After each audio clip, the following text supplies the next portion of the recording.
بيضة الجيجي؟ صد بيضة. والله جيبيها تشوف.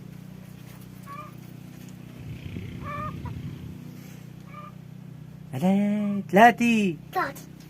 شفتيها كيف نطقاق الجيجي؟ ايه بدي اسألك سؤال.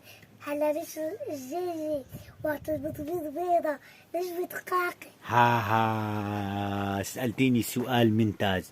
ليش الجيجي بس تبيض بتقاقي؟ على زمتي بس تبيضة لا البيضة بتقاقي وبتقلق لسمانة كله، بدها تسمع على كل سوريا ولكل العالم إنها باطة لا البيضة وبدها تفيدنا فيها تنيك لا تقلق لسمانة.